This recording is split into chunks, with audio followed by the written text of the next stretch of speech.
বাচ্চা সামলানো, সংসার করা এটা না আমি বেছে নিয়েছি। এটা আমার খুবই ভালো লাগে। Please like, hello everyone, this is Fatema, welcome Fatema blogs. অনেকে আমাকে প্রশ্ন করে যে আপু, আপনি মানে এত সুন্দর, এত স্মার্ট, আপনি মানে এই সংসার করাটাই কেন বেছে নিলেন? এই সুন্দর স্মার্টটা আমার কখন আসছে জানেন? যখন আমি মা হয়েছি। মা হওয়ার পরে আমার এই পরিপূর্ণতাটা আসছে। তার আগে আমি শুধু ফাতেমা ছিলাম। এখন আমার বাচ্চা হওয়ার পরে আমি ফাতেমা আক্তার মা। পাশে আপনারা মাও লাগাইতে পারেন। সো আমার এই জার্নিটা আমার যে কী ভালো লাগে, কী যে আনন্দ দেয় আমার এই সংসার লাইফটা। মানে অনেকে বলে যে সংসার করতে ভালো লাগে, কিন্তু আসলে সংসার করতে ভালো লাগে, সংসার করা দুইটার মধ্যে ডিফারেন্স আছে। সো আমি সংসার করি, এটা আমার ভালো লাগে, এটা আমি এনজয় করি। এই টাইমটা আমার জীবনে বেস্ট টাইম। আমার বাচ্চারা বড় হচ্ছে আমার সামনে, আমি তাদেরকে আদর করছি, তাদেরকে মানে টাইম দিচ্ছি, তাদের দুষ্টামিগুলো, তাদের কিউটেনেসগুলো, আমার মোমেন্টগুলো ধরতে পারছি। এর থেকে ভালো আর কি হইতে পারে? তো আমি এক্সিবিশনে গিয়েছিলাম, আমি একটা হলো সুন্দর একটা কুকিজ কিনেছিলাম, সেট কিনেছিলাম। তো ওটা দেখাইলাম, দেখে আমি বের হয়ে গেলাম বাসার বাজারে।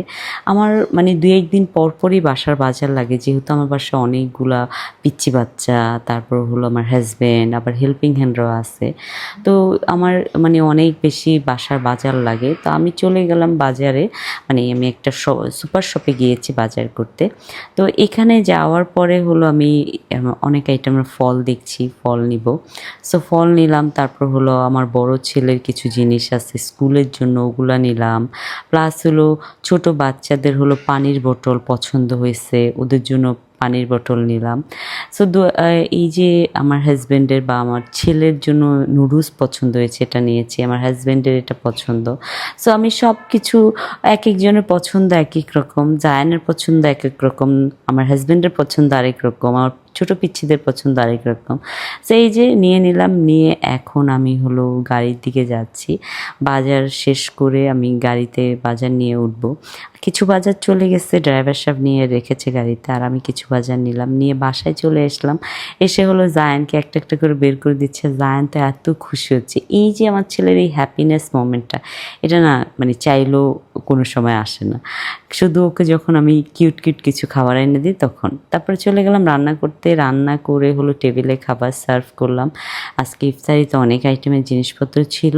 সো এভরিডে আমি চেষ্টা করি যেন ইফতারিতে বেশি কিছু থাকে, কারণ সবাই রোজা থাকে। তো সবাই অনেক বেশি হাংরি থাকে। তো সেই জন্য আমরা সবাই একসাথে বসে ইফতারির টাইমটা অনেক বেশি এনজয় করি। ফ্যামিলির সাথে ইফতারির টাইমটা না অনেক অনেক ভালো যায়। আলহামদুলিল্লাহ, আল্লাহর কাছে শুকরিয়া, আল্লাহ এরকম একটা ফ্যামিলি দিয়েছে আমাকে। আর আপনারাও আমার জন্য প্লিজ দোয়া করেন, আমি যেন সবসময় আমার পরিবারকে এভাবে ভালোবেসে টেক কেয়ার করে যেতে পারি। তো এখানে হলো হঠাৎ করে দেখি চঞ্চল চলে আসলো, রাতুল চলে আসলো। ইফতারি মানে ওরা রাস্তায় করেছে, আমার বাসায় এসে এই যে এখন পানি টানি খাচ্ছে। So thank you so much for watching my video.